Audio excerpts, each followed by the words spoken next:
let's talk a little bit about exactly what is happening in the brain. What you see on this slide are two pictures of the human brain. The first picture is the outside of the brain, the cortex. It's that gray matter that you think about when you think of the brain. The limbic system is a set of structures deep inside the brain. If you had X-ray vision and could look through that cortex, you'd see that set of structures in there. In the limbic system, there's a little piece called the hippocampus. The hippocampus is, I have a different name for it. I call it the memory glue guy. The memory glue guy. Doctors have a good idea of what the hippocampus does, and one of its jobs is to take in what happens in our life and in some way, shape, or form, glue it down. For lack of a better word, the hippocampus has lots of types of glue it can use. So let's say, for instance, I wake up today and it's August 4th. August 4th, and I have a protein bar and a cup of coffee for breakfast. That information channels in through my hippocampus, my memory glue guy. And my memory glue guy has to decide, what kind of glue am I going to use to glue down this information? My memory glue guy knows that what I had for breakfast on August 4th is not terribly important. So my memory glue guy will probably take an old Post-it note, already used up several times, crumpled up, hardly any stickum left on the back of it. My memory glue guy will write down, Erin had a protein bar and a cup of coffee for breakfast on August 4th.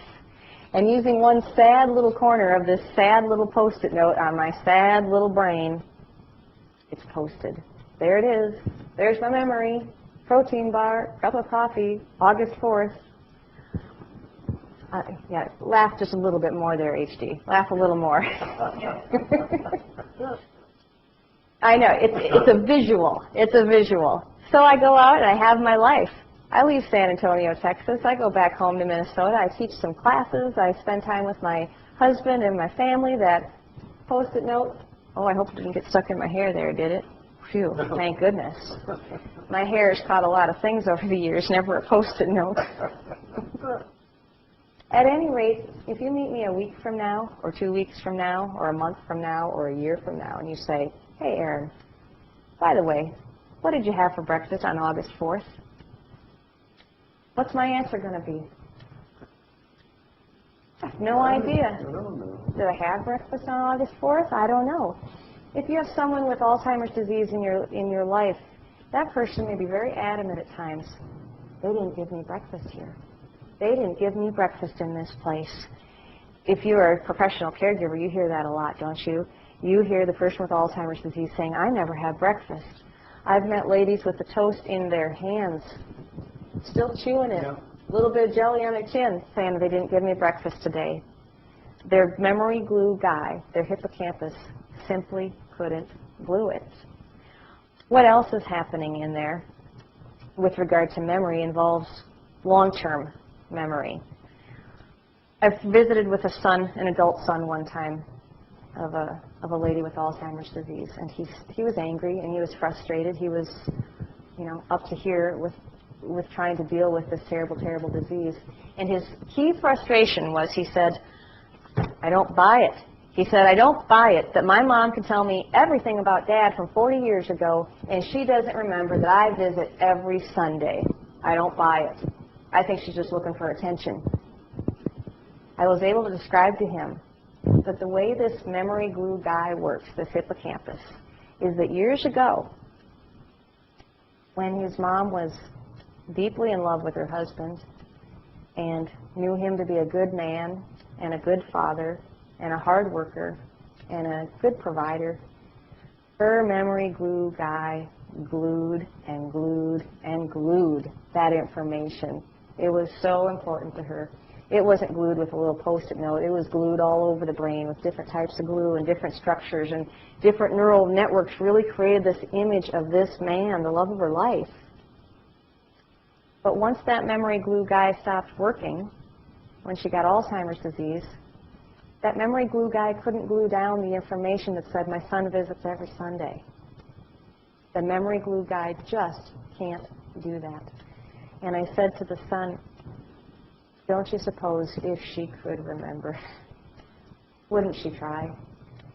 If she could remember your Sunday visits and hang on to those cherished hours, you know she would.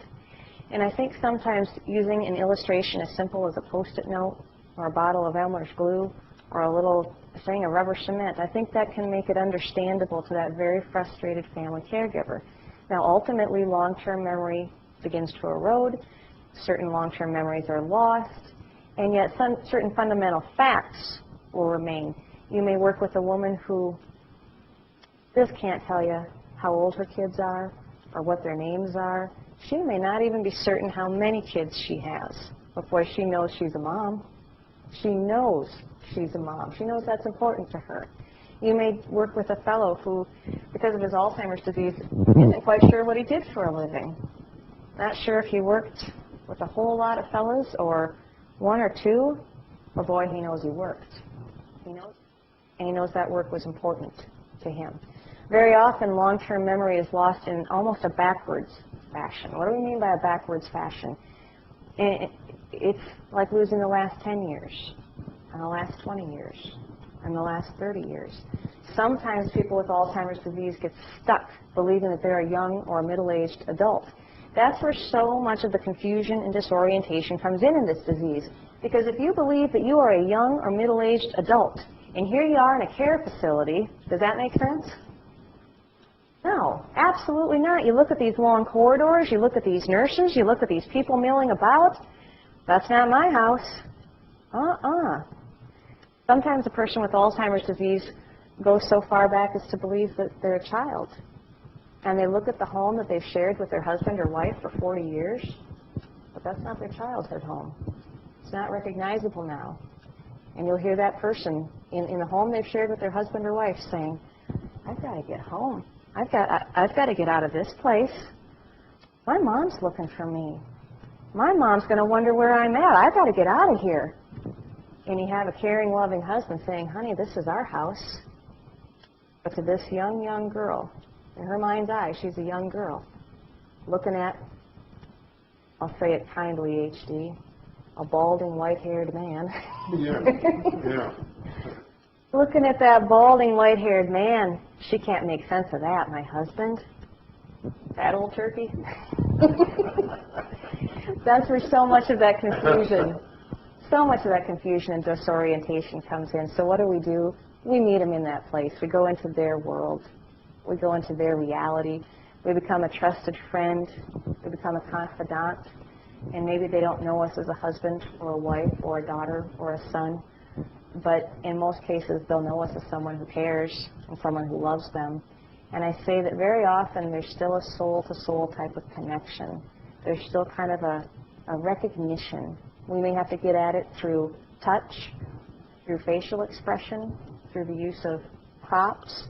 We've learned a lot in the last few years about how to keep that connection alive. So those are some of the things that occur regarding thought process.